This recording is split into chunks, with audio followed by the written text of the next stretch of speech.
Hey, what's up, everybody? It is your girl, Aida Rodriguez, and this is Truth Serum.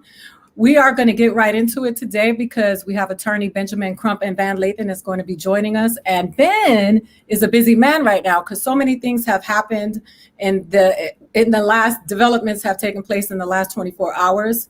Ben, how are you?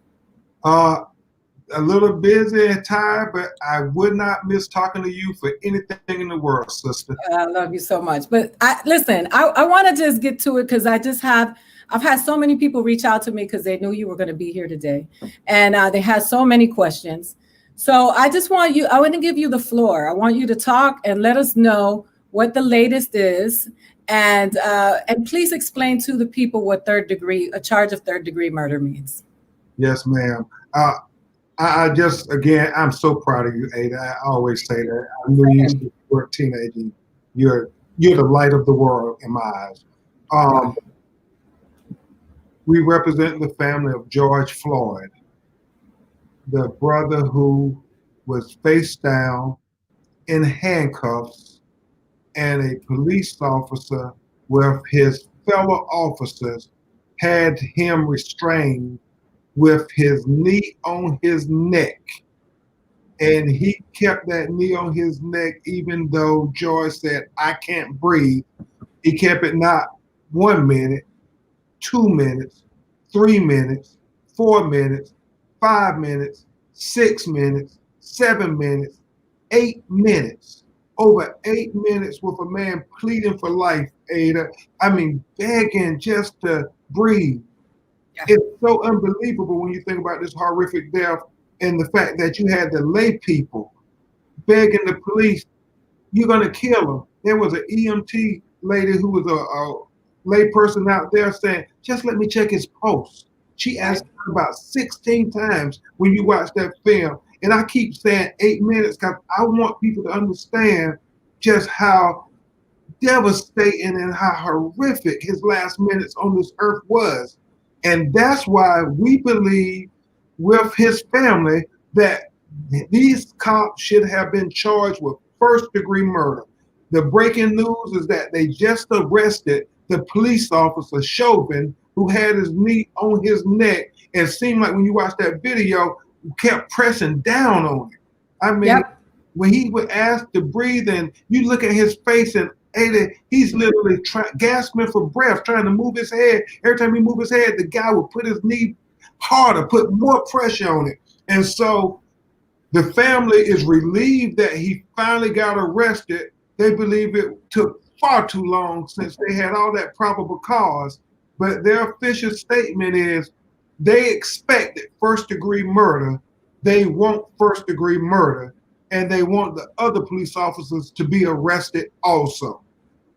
So, I have to ask the questions on behalf of the people, right? A lot of people are asking, did they arrest this man because they want to calm down the civil unrest that is happening right now in the city? Or is this real, Ben? And I know you can only answer that from the place of where you stand. Yeah, and it's a very legitimate question. And I think it's the first. They absolutely arrested him today to try to calm down the civil unrest.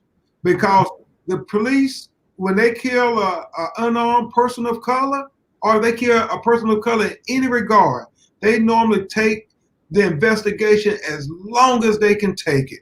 I mean, they will hide behind that playbook, Ada, and keep saying that, "Oh, we can't release the video because it's an ongoing investigation. We can't comment because it's an ongoing investigation," because they're hoping that we will forget about it and they can just sweep their death under the rug as if their life never mattered in the first place. But it's because the people saw that video and we couldn't unsee that video. And we witnessed the truth, Ada, and the truth, hopefully, will make sure we get justice, but we can't take it for granted because they were not going to arrest them at least sometime soon unless we did what we had to do. And I know, Ada, you're a real revolutionary. And even though the family was saying be peaceful because we didn't want anybody else to get hurt or killed, it was the people disturbing the peace that made this happen. Well, I was saying Van is joining us, but I was going to say that we learned it from them. The Boston Tea Party, the Berlin Wall. Martin Luther King said that rioting is the voice of the unheard. So this is very American to riot. I mean, people riot when their teams lose football games. They riot when they're upset about not winning the Super Bowl. I definitely think a Black man being slaughtered and lynched in broad daylight is enough to riot over. Yeah, and two things, because you said something very profound that Martin Luther King said. Rioting is the voice and the language of the unheard. The first protest actually started while George Floyd was alive, Van. It actually started right down the street when those people were protesting his knee on his neck, saying, "Let him breathe, you're gonna kill him." But they didn't hear them. And that's why you had to have all those people out there in Minneapolis doing what they did for us to finally be heard to say that George Floyd life mattered, that our lives matter, Black lives matter, because they were not hearing it. That's number one. And then number two, Ada, I just want to report, because you are literally the first interview. I know I got everybody, Van, MSNBC, CBS lined up, but I'm with my girl, my little sister first, to report the breaking news. We're taking custody of the body even as we speak right now. And we're going to have Dr. Michael Biden, the noted forensic pathologist from New York, who's going to come and do an independent autopsy for the family, because we still don't trust the Minneapolis Police Department or anybody connected with them, because they lied on day one when they released that false police report that said he died of a medical condition and that he was threatening the officers and that he was violent. We've all seen these videos now ad nauseum, and thank God for technology. But nowhere, Ada, even when he puts the handcuffs on, he doesn't fight them with them putting the handcuffs on him. He never resisted. He never posed a threat. But that's what that first police report said. And if we didn't have the video, that police report would have stood as the gospel. So I want to welcome Van Lathan to the show. Hi, Van. Thank you for being here. I appreciate it with such grace and one of the disruptors for the culture. So I always want to have people on here that are going to be disruptors and advocates of change. How you doing? I'm as well as can be expected. You know what I mean? I think it's a tough time for everybody. So we were just talking about the officers being arrested. Now there's this third degree charge. And I really want to walk people through, because I really just wanted to be I just wanted to be here as a conduit. I can never speak from the perspective of a Black man. And I think that it's important for people to understand what it does to the psyche of a human being to witness the murder of the reflection of yourself with such recklessness and such lack of humanity. So I can see that you are experiencing some things right now. I can see it. I feel it on everyone that I know. I just want you to share what you've been experiencing in this last week. Well, obviously there's a sense of hopelessness. There's a sense of despair, but there's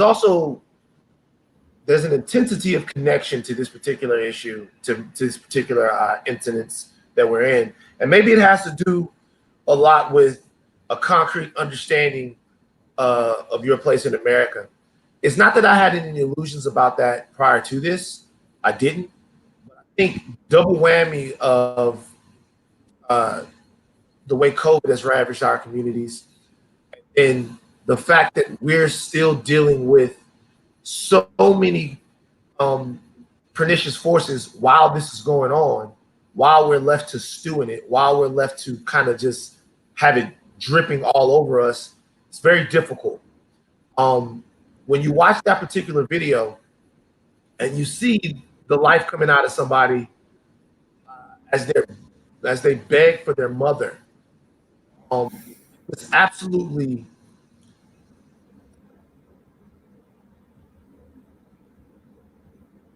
just no consideration for the fact that that's a human being. it really puts stuff in your head. I'm not gonna lie, like you start to wonder not how much of this can we take, but how much of this should we take. And you guys spoke about something earlier that I think that's very important. The reason why we're in America right now is because there was a group of people that refused to pay their taxes until they had equal representation. They refused to be lorded over. Whatever you make of those men, slave owners, as most of them were, there came a point to where they decided that no was going to be their answer to tyranny. And my question would be, in whatever way that we approach it, how and when are we going to answer no to tyranny? And that is the question I think every Black American, every person from any group that's been marginalized or oppressed in America should be asking themselves. Listen, I'm right there with you. I want to just briefly take us through some history, because when we talk about Oscar Grant, 2009, at the Fruitvale station, handcuffed on his stomach, shot, and the officer was charged with second-degree murder, manslaughter, and got off, was not guilty. So I'm from Miami, where my neighborhood burns because of McDuffie and Neville Johnson, because I grew up in the hood. And so my high school burns and everything around me burns because we were tired of it back then. I was a child, I was a little kid, but back then they were tired of it. Ben, when we think about this, why the hopelessness that rests with us is because the judicial system has never been in our favor. It was built on the principles of white supremacy and has never been in our favor. What can we do now to restore any sense of hope when it comes to these types of, with this situation? Listen, the last couple of weeks, Ahmaud Arbery, Breonna Taylor, and George Floyd. It's not just one thing. We're dealing with constant trauma. You know, Ada, as I've talked with you before and Van, I write about in my book, Open Season, the legalized genocide of colored people. I chose that title specifically because as a civil rights lawyer on the front line who worked all across America, it literally is the legalized genocide. They have made it legal to do what they do to our people. To say that, oh, we shot Michael Brown while he was running away. Well, the police, that was legal. He could do that. Oh, we shot 12-year-old Tamir Rice while he was playing on the playground. It was legal. He could do that. Oh, Pamela Turner, we shot her while she was laying on her back screaming, I'm pregnant. It's legal. We can do that because they have to make it legal to try to make us think that there is some appropriateness about it. There is nothing appropriate about killing unarmed human beings because of the color of their skin. But the laws continue to try to legitimate it. I call it the intellectual justification of discrimination. And it has been in America from the inception, when they had the 3/5 compromise. When you look back at the debate in the legal, what we call intent, they teach you about what the intent of the law when you're in law school. In 3/5, they made it sound so noble what they were doing. Well, we're going to count the blacks as 3/5. We really don't think they even matter at all, but we want to count them as 3/5 because we at least want to acknowledge their existence. And that has been the mentality, whether it be Dred Scott decision, where they said there are no rights that a black man has that a white man is bound to respect. And so we're still dealing with this. And when you think about Eric Gardner, the reason why we cannot think that this system of justice is going to work for us, because it is so much precedence out there that tells us it's not going to do it. And so, Ada, when you talk about the law specifically, when we're talking about this here, I have reason to be cautiously optimistic only because I know this video is so horrific in the matter of time that it lasted. I mean, it's deliberate that he kept his knee on his neck after the lady was begging, the young man was begging. We count like 7 people saying, get off of him. And so that's deliberate. So you just put a pin right there for that. And then talking about precedents, the reason why I'm also optimistic is this.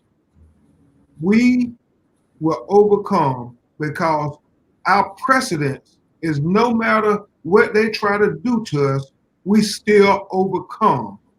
Slavery couldn't stop us. Jim Crow couldn't stop us. Separate but equal couldn't stop us. Nothing could stop us. We're resilient. And we have to always remember that we're going to win. And that's why they do this stuff. I mean, that's why they make laws to try to keep us down, because they know they have to go through extraordinary efforts to try to make us believe that we're not equal to them. When really, based on everything we overcame, it shows that we're really superior to them, because they could not endure slavery. They could not endure Jim Crow. I mean, and you have to always think about that when you're fighting and arguing. When I go into court, I keep thinking that this is going to be the day that they have to recognize the equality of people of color. Because I always wonder, Ada and Ben, you've heard me say this before. I asked jurors during jury selection, do you believe in Thomas Jefferson's words? Do you believe in this Declaration of Independence that say, we hold these truths to be self-evident, that all men are created equally, that they're endowed by their creator with certain inalienable rights, that amongst them are life, liberty, and pursuit of happiness? Do you believe that for George Floyd? Or do you think that Derek Chauvin gets more consideration because he's a white police officer? Because if you do, then we can't win. We've already lost. So what we got to do is demand equality for George Floyd life. And every time they question, even for an iota of a second, whether George Floyd deserved to be treated like a human being, I don't care how big he was, I don't care how black he was, if for 1 second they try to say, well, maybe it was justifiable because he seemed very strong, then that's why we got to go back to Ella Baker and say, until white women cry about black boys being killed the same way they would cry about their own boys being killed, then there is no justice in America. I'll do you one better. Until they cry about black boys being killed like they cry about about dogs being killed and animals being killed, because they were more outraged about that dog in Central Park than they were about that black man whose life was at risk. Yeah. You want a third degree? I know I ain't gonna leave until I tell you about third degree. So third degree is this here, and I'll give you the textbook version of it, and then I'm gonna tell you my interpretation.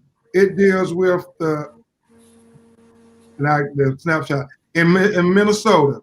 Whoever without intent to effect the death of any person causes the death of another by perpetrating an act eminently dangerous to others and evidencing a depraved mind without regard for human life is guilty of murder in the third degree and may be sentenced or imprisoned no more than 25 years. The thing that worries us so much about that is like Amber Geiger, first degree murder charge, but they give her 10 years because Texas say it fluctuates. And so this guy not to be charged with first degree murder means that a judge, even once he's convicted, can come and say, well, he has no criminal history, this is the first offense, we're going to give him 5 years, or we're going to give him 10 years, where we know if Van did that, Van would get life in prison. So I know you got to go, but I got two questions for you. There has been some recent developments that this officer was an undercover officer and worked in the same place that Floyd worked. So there's reason to believe that he knew who George Floyd was. What can you say to that?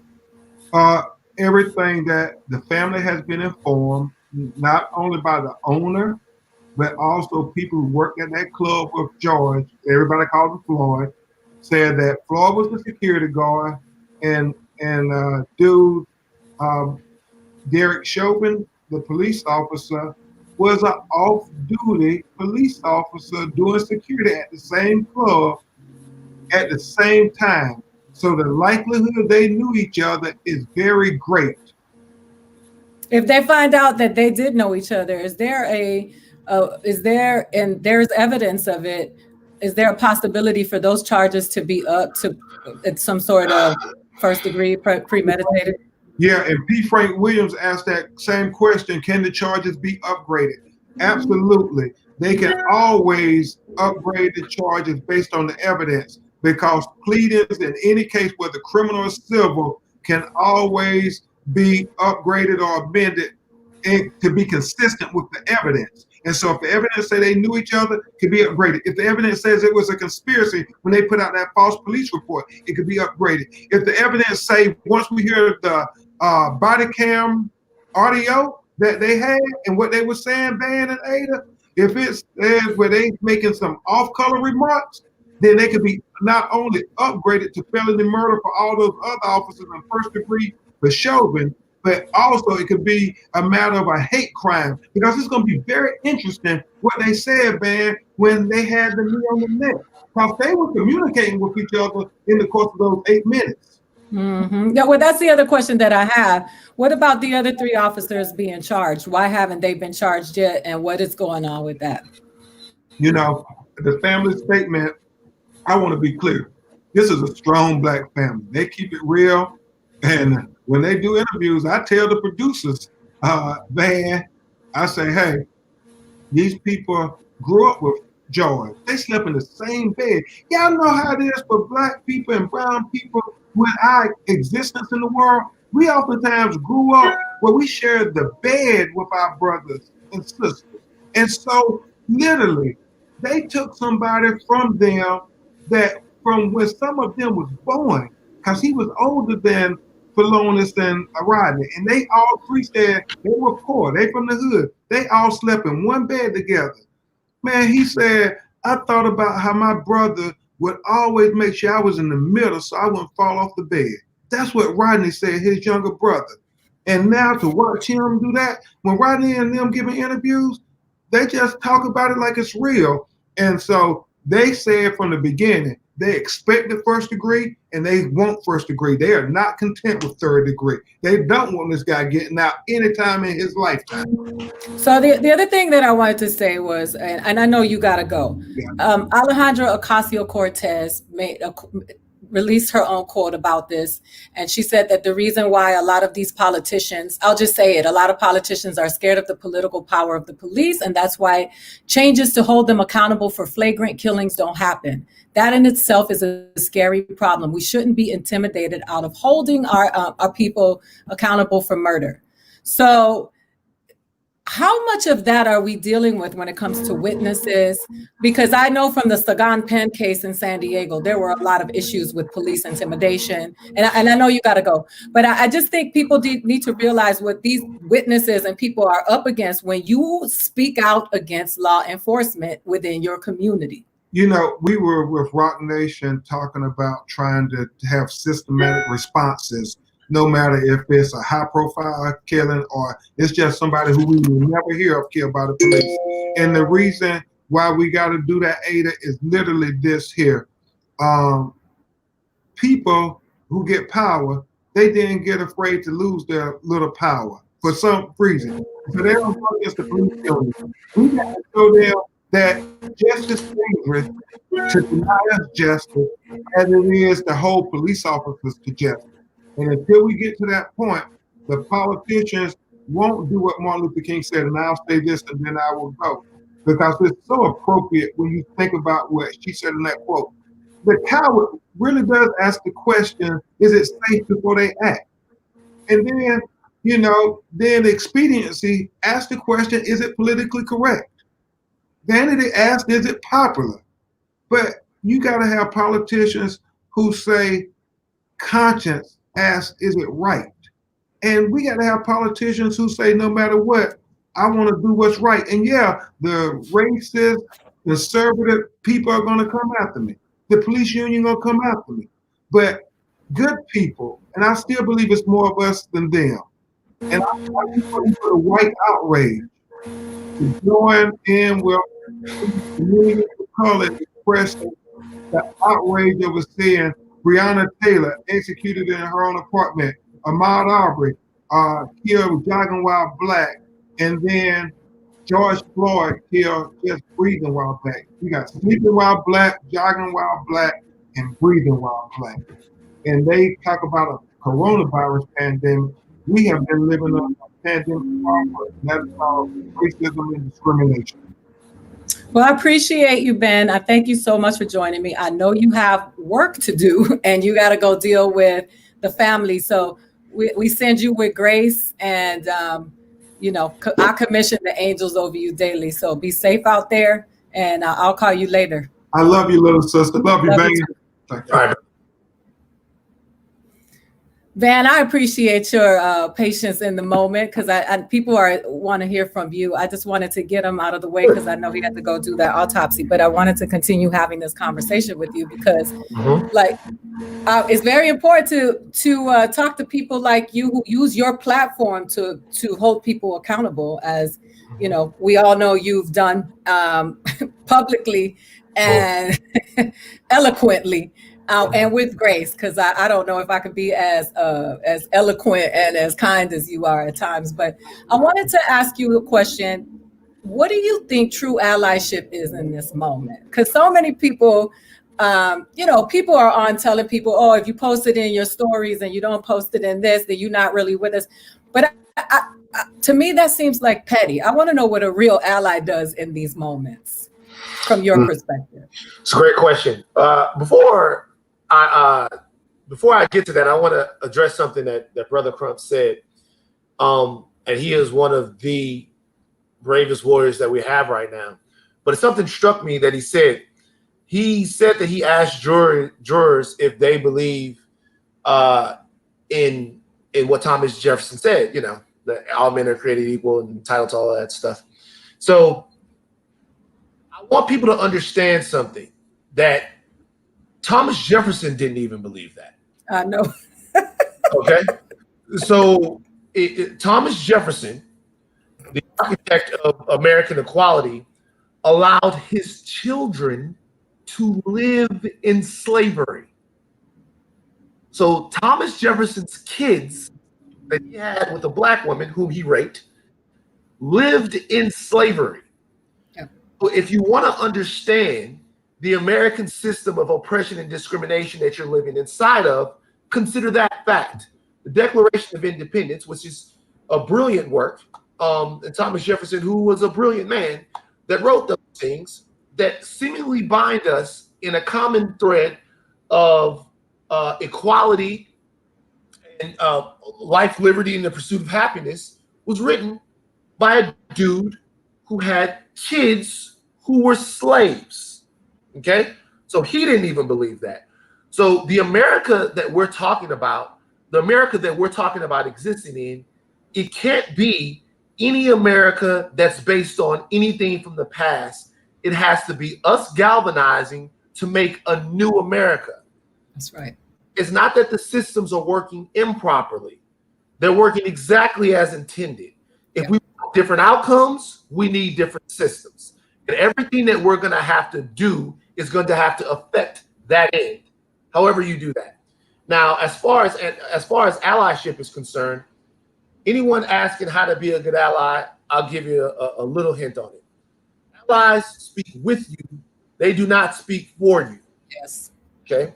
So if you are an ally, it is your job to amplify. Okay. You find someone that needs your help as an ally from outside of the community. Let's say you have access to something somebody else might not have.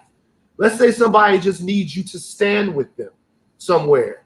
Let's say somebody that just needs you to listen, to understand, not to inject your privilege or your cultural paradigm or directives into whatever they're talking about. There are a lot of different ways to do it. If I was to see somebody post what I put on a story, I'm happy. That's right. To tear people apart and kick everybody in the genitals when they're trying to help. I'm not interested in that. But what I'm also not interested in is anyone who really doesn't care, pretending that they care because it's the trendy thing to do. A real ally will get their hands dirty on your behalf. Think about anybody you actually love and what you would be willing to do to make sure that they were safe. You know who you're an ally to? You're an ally to the people in your family. You're an ally to friends that you've known forever. You're an ally to all of those people because you would be willing to get your hands dirty, whatever dirty means to you, in order to make sure that they could breathe, they could sleep, and they could job. So if you're going to be an ally, don't speak for people and take it seriously. It is a big responsibility. I also wanted to ask you what you thought in terms of all of the people who were saying that the rioting is not the proper way the proper response to this.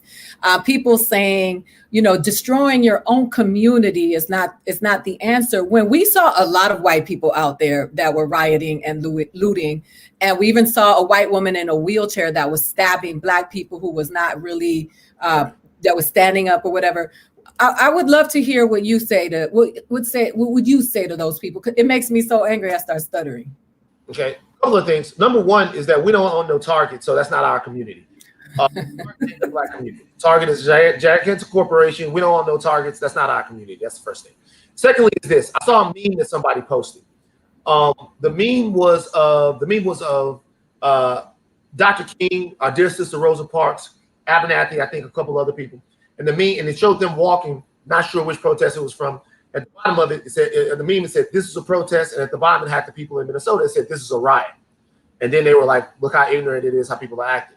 Here's the only problem with that. You see the guy in the middle of that picture, Martin Luther King Jr.? They blew his head off, okay? Some years after that. The state, we're not stupid. We know how that happened. That's right. Blew his head off, knocked half of his jaw off, took a father away from their family, a husband away from his wife, and Martin Luther King away from us. So apparently, there's no appropriate way to do it, right? So apparently, it doesn't matter whether or not you come in complete turn the other cheek peace, or whether or not you're ready to go to war, because the outcome seems to be the same. Stop worrying about the tantrum or the response and concentrate on the problem. If you have more of an issue with somebody carrying toilet paper out of Target than the knee on a Black man's neck, then something's wrong with you. And you're sidetracking us because we know what you really mean to say. We know what you're actually trying to say. It's a non-starter. And I would also tell Black people or anybody that's into trying to solve this problem, don't be concerned about that type of sentiment. Ignore it. Ignore that. Yeah. We want peace. We want to deal with things in the most peaceful way that we can. But more than anything, more than we want peace, we want results. We want to be heard. We want to be seen. That's what we want, and that's what we're demanding. Yeah. So yeah, I mean, I grew up in a community that I told you that we had to watch people get murdered, and there were no cameras. They swept it under the rug. Now the names and the hashtags now that we have hashtags, that was before they even had hashtags. And I sit down and I think about this. Ben laughs at me because I always say, burn it all down. Because he's like, you too much of a revolutionary. And I don't think when we talk about this country, we talk about the Jabuki, the comedian, tweeted this whole thing. He was like, the real American looting is you loot in Guatemala, you loot in Iran, you loot in Puerto Rico, you loot in the Congo, you know. And so we have these people who spoke out so much against Colin Kaepernick and talked about his knee protest. And now they're calling these people thugs. And Donald Trump shows himself every day. But I'm always going to be of the belief that he's the least dangerous of the pack because he's the clown, the dummy that we hear all day long. Meanwhile, Mitch McConnell and Barr are doing the dirty work. But so when we talk about these fucking protests and these people, I mean, you damned if you do, damned if you don't. If you take a knee and you are peaceful, there's something wrong with you. If you burn down the Target, when we talk about these protests, did you see the cops that they busted that were actually busting out the windows? And they actually identified them, right? I believe that they are present in all of the protests. And what do you think about that? This is it's not an isolated incident in Minnesota. These motherfuckers are doing this everywhere that you see the riots in there and blaming it on the Black people of the communities. Listen, what you guys talked about before was real, the political power of the police, the lobby that the police have on both sides, by the way, left or right. Yes. You can't really get much done if it looks like you're soft on crime. Or to be honest with you, if you want to do anything specifically for Black or brown people, it's very hard to be an American political player. It's difficult. There are a bunch of people that truly believe that this is their country and we're just living in it. So while you don't want to paint, I'm not even going to go there. I don't give a damn about how they're painted. Like, the reality is that where I'm from, we live in a police state. Where I'm from, there is absolutely zero comfort when the cops show up. That's right. Same. There isn't any comfort when the cops show up. You don't feel safer when the police are there. That's not to say that you don't need the police, and that's not to say that if you come home and your car's gone that you wouldn't call the police. It's just not to say that. It's just to say that my heart rate goes up when I see the cops, not down. Rightfully so. So for me, there's no reason to believe in any case that there's any altruism on the part of the police department or that they're incapable of anything. We know that America has casted certain people in a villain role. And because they've casted those people in a villain role, they are invested into keeping them there.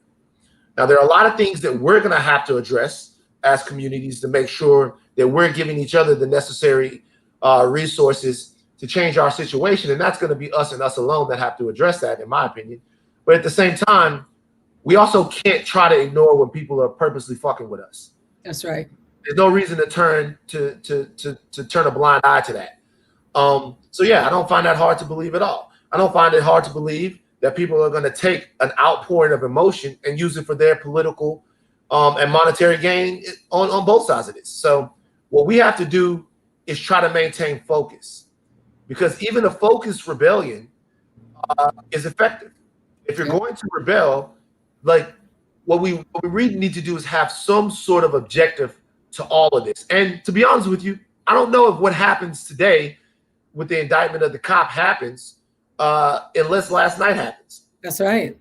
I agree with you. I mean, I think if you think about it, if first of all, there was not enough sufficient evidence to bring forth charges.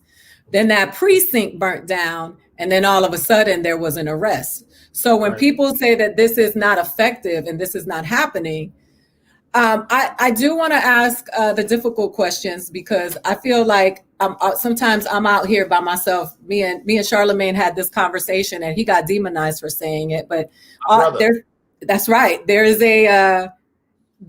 an election coming, and people are expecting that Black people can vote. They can show up and get rid of racists out of office in Alabama. They can show when Black women can have revolutionized America, because we got to be the everything was built on the backs of Black people in this country. And if we can't be honest about that, then we can't have a conversation.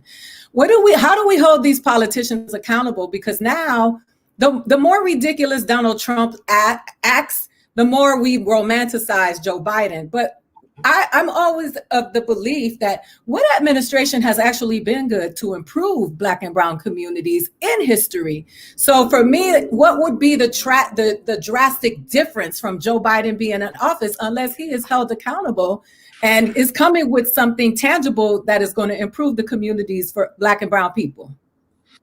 I mean, that's the $3 trillion question. The $3 trillion question is, I mean, part of being Black or brown in this country is that you're left with, there are no good choices for you, right? It seems that way sometimes. Right. It seems like the only great choices for you are the ones that you can create for yourself.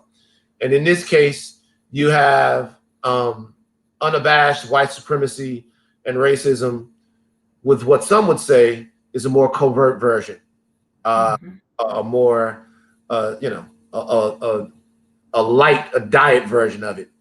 I can't see myself voting for Trump, and I can't see myself not voting. First of all, let me clean that up. I wouldn't vote for Donald Trump if Jesus walked into the door right there, right now, and said, "Look, I really need you to vote for Donald Trump. I got a plan." I'd be like, Same. I can't do it.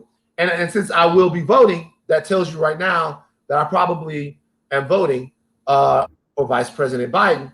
And that has to do with the people that I believe can influence him. That has to do with the people that I believe he has to listen to. But I will say this. Black and brown people can no longer afford to be part of a political party. Okay. Now you vote your issues. I'm a liberal, right? I'm a liberal all the way to the left. You vote your issues. And if you stack your issues up and you find a candidate that reflects those issues in policy and practice, then you vote that candidate. But as far as being a part of the organizational structure of a political party, which Black people have been, as far as with the Democrats for a long time, I think that time is over. Because you shouldn't have to be a part of any party, or you shouldn't want to go to any party where you got to sneak in the back door and where the bartender ignores you. You shouldn't do that. Like, if you want something, you have to be willing to walk away from a negotiation. It's the way that. So I don't think that anyone is wrong for pressing the Biden administration or the Biden campaign. I guess the campaign is not the administration yet. No one's wrong for pressing them. I understand people saying, hey, I got in trouble for this. I said, I'm not in trouble. I got scolded by the Instagram community for saying, hey, if the Democrats can't support Black people, then Black people can't support the Democrats. That's right. And I understand people that are so afraid of the white supremacists that are at 1600 Pennsylvania Avenue right now, that it scares them to hear somebody speak like that when there's only two candidates left. I get that. But at the same time, it can't be about them. It's got to be about us. That's right. It's got to be about what we want. It's got to be about what we want to do and how we want to do it. So while I probably 99%, not 100% will be voting blue in November, I will say that I need something for that vote, or else I have to set to try to destroy the Democratic Party. Because I think the way that they're conning Black Americans actually might be more harmful than ignoring them. So the Democrats have got to be allies. Like we said, they have to get their hands dirty on behalf of Black people and working Americans. Yeah, no, I agree. I'm right there with you. I think it's important. And I've been watching to see what Joe Biden had to say about this. When we talk about Black men going from the school to prisons, I can't even talk right now because I've been enraged for the last week, as everybody knows. Yeah. But we watch. I'm a mother of a Black son, and every day, not only do I have to worry about his safety from police officers and crime and every single aspect of it, because it's so profitable for Black men are such a profitable business in this country, right? Mm-hmm. You are still, cattle, if you will, is what we all are. But there's a specificity to the value in a Black man when you can send them to prison or when they die or a crime. So when we talk about these issues, people don't want to. Nobody wants to fight the fight about what this is really about. Everybody wants to get in this romantic, the Democrats this and the Republicans freed the slaves. And I had Bakari on here last week and I had Tara Setmeyer, and we talked about the political parties and what they meant. And I for one, believe we need a wash, right? Because I do think the Democrats have abused their relationships with Black and brown people. They're still getting deported. COVID is still ravishing our communities. A 60-year-old man in Fontana, Mexican man, was shot by the cops after they tasered him yesterday. That's why Fontana was rioting. So that's why I have to hold my people accountable for their anti-Blackness, to think that this is just a Black issue because we next, or we are right there. We just don't get the headlines. So when we talk about allyship, when you said what you said, I'm going to cut that clip, Arena, and we're going to put that out because that's truly what it's about. Now, how do we talk about solutions when we talk about, because I feel like when you burn a target down, there is a solution because they respond to the loss of money more than they do to the loss of lives. Solutions are about leverage. Right. And I've said this before, I'll say it again. If somebody wants to see, I'll tell you what giving somebody power is, and sometimes this is tough. Think about the people who you've empowered in your life, or that matter to you in your life. There's one common thread that all of those people have, is that they can hurt you. Yeah. And what I mean by that is your significant other. They can make you feel bad. Your kids after a certain point, anyone, your job, all of those people, right? All of these are people that they can do something and it can affect you. The easiest thing to ignore is someone who is insignificant to you. Not even somebody that you hate, just somebody who doesn't matter. Yeah. You, they hate you, it doesn't matter. They feel good about you, they feel bad about you, it doesn't matter. True power is somebody else's ability to affect what's going on with you. That's why the Me Too movement worked. The Me Too movement worked to a degree because it was the first time women were able to levy consequence against men for their bad behavior. Okay, you want to grope me, touch me, say inappropriate things to me, your legacy is done forever and you can't go work anywhere else. Who's the next person that's going to hire Matt Lauer? He's already rich, but the reality is he would rather be on television right now. So we became empowered by their ability to level consequence. Solutions are going to be about that part of it, the consequence part of it, and they're also going to be about the structures that we build. So it's possible that within what we're living in right now, there are no solutions. So let's come to terms with that. It's possible that society, the way it's presently constituted, that there's not an answer. Right.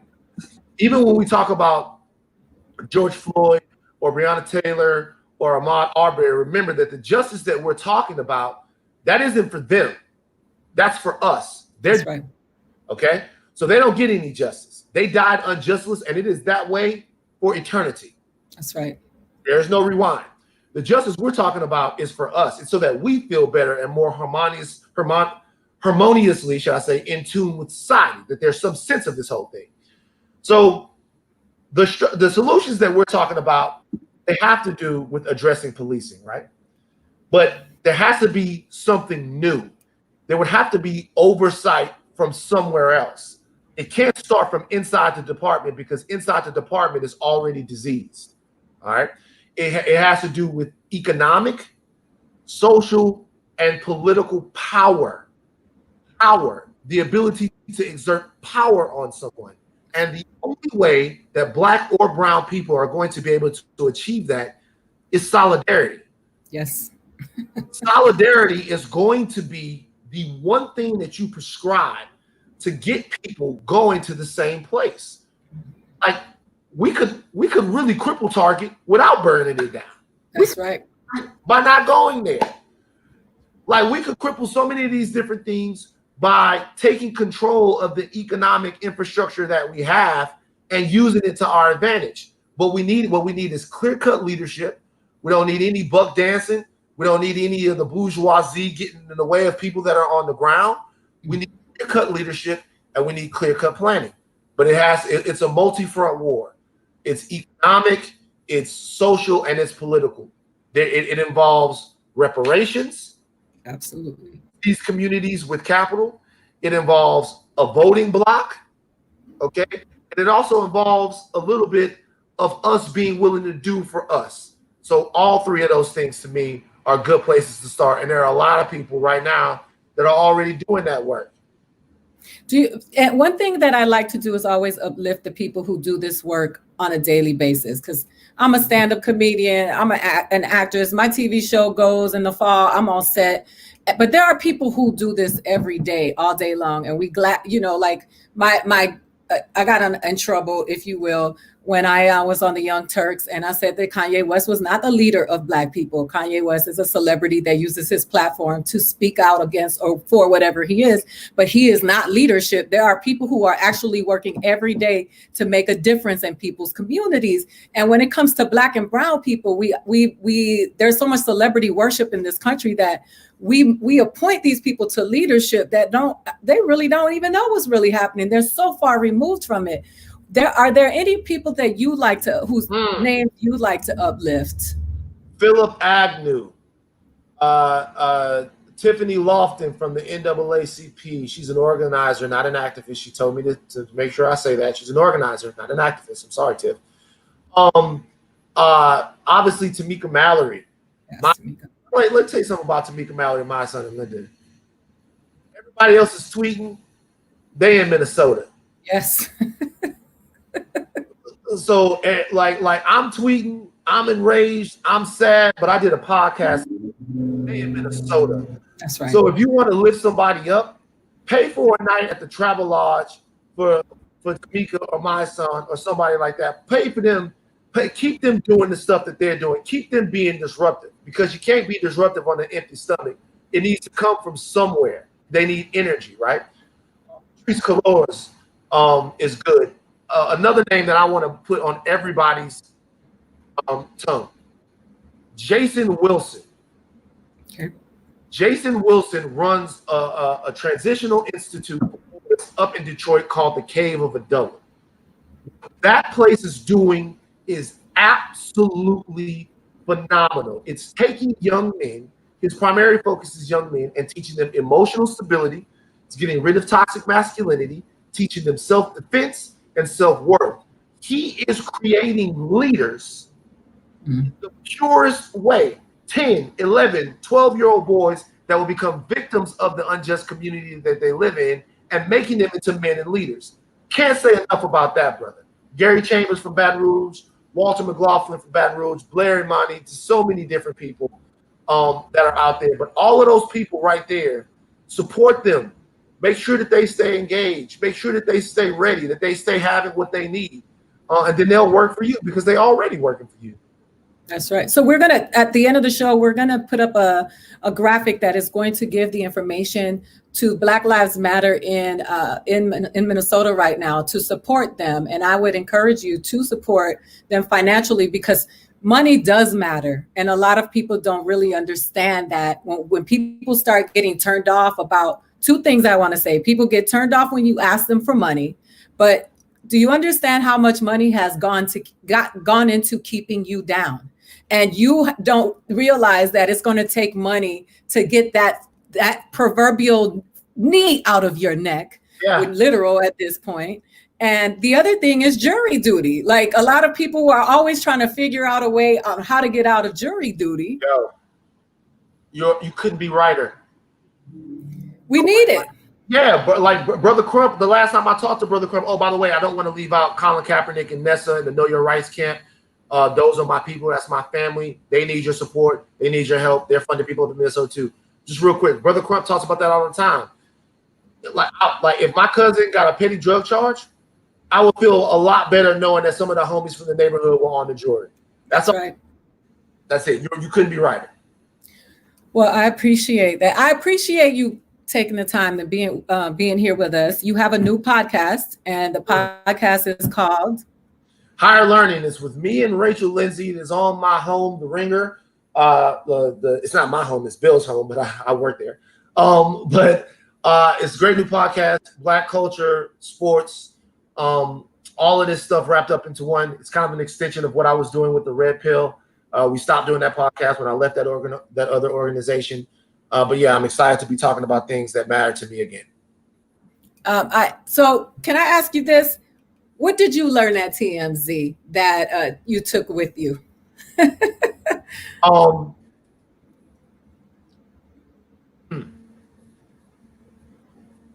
Because I say it from the perspective of watching your evolution, and that not to be condescending, because we all evolve, but to watch you evolve and become this voice that people want to listen to.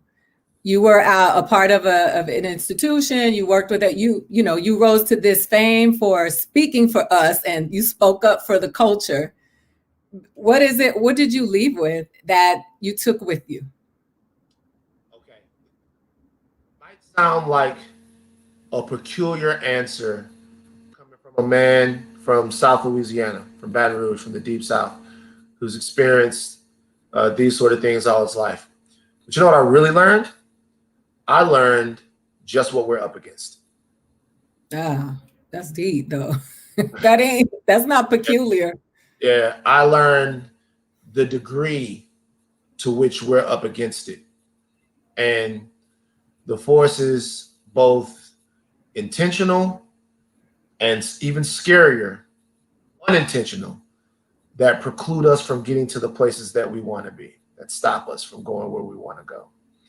And there were a lot of tough lessons that were learned. And there were a lot of things that I still have to come to terms with, but just know that when you cry, somebody gets paid.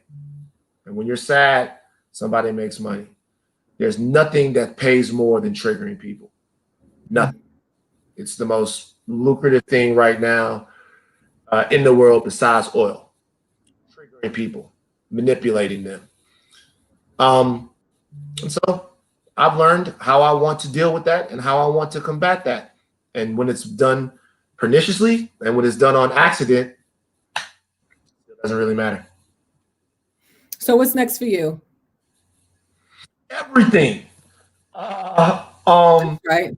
Yeah, like everything. I have a book coming next year about my weight loss. I have a television show that we're working on. Shout out to the people over at Kimalat. A lot of things are going on. But more than anything, professionally, besides anything professionally that I want for me, what I've decided that what I want out of my life, more than money or anything like that, or to see my name keep going up, is I just want peace. I want mental peace of mind for myself. And I want peace and serenity for my people. I want them to be breathe in and breathe out and express themselves without living in constant fear and trauma. And whatever it takes to work towards that end is what I'm gonna do. Well, hey, I want that too. And I work daily for Black and Brown solidarity. You know, I come from Puerto Rico and the Dominican Republic, where anti-Blackness and racism, and you know, we just got colonized by a different set of oppressors, but we still suffer the same traumas. And it's important for us to have these conversations. And like he said, if you're an ally, you know, you get in the way. I don't consider myself an ally because I consider myself the people. And I always claim my Blackness. You know, to me, being an ally is being over there looking in. I'm right here because I was called the N-word my whole life. I went to school in Tallahassee. You know, they were like, you just. Yeah. And my grandmother told me when I was little, you're just a Black person that speaks Spanish. Don't ever get it twisted.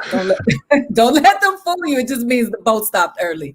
So we operate from a different understanding when we know where we come from. But I just think it's important for that solidarity. Those of you who are listening, invest your money in Black Lives Matter. Invest your money in the people who are out there doing the work. And if you can buy some Yeezys and you can buy some Jordans and you can buy some expensive clothes and jackets, then you can send some money to feed the people who are, you know, going to jail. We're trying to get bail money together right now for people that are in Minnesota. So let's put our money where our mouths are, because they definitely are. You are a shining light, Van. I want to say thank you so much. Thank you. I really appreciate you. Listen to his podcast and listen to the people who are actually doing the work. It's a lot of people doing this, but there are people who are really working to make the world a better place for us. And wherever you go fight, I'll go fight with you. So just know that you got a new friend over here. I appreciate you. I want to say thank you for you all listening and watching. I appreciate y'all. Take it with you. Don't just watch. Go and spread the word. Remember the names that he told you and go look them up. Just like you look up Khloe Kardashian's new look. Go look up, you know, the people who are doing work for people who look like you. And, you know, stop skipping past the Black businesses and going to the white businesses because you think white is better. We are worth it. All right. So thank you so much. I appreciate you, man. All right, y'all. So, and this is the Black Lives Matter. So make sure that you follow and you support, donate. You can donate through your phone and really, really become a part of the solution. And listen, we do it for them all. Tamir Rice, Oscar Grant, McDuffie, Neville Johnson, Sandra Bland. The list goes on. They are not forgotten and their deaths will not be in vain. The revolution will continue. It may be televised or it may not be, but it will not end. I appreciate every single one of you. Thank you for tuning in to Truth Serum, where we keep it straight with no chaser. Thank you to Attourney Ben Crump and to Van Lathan for joining us, and most importantly, every single one of you who have logged in and been a part of the journey. I love y'all. Have a beautiful day.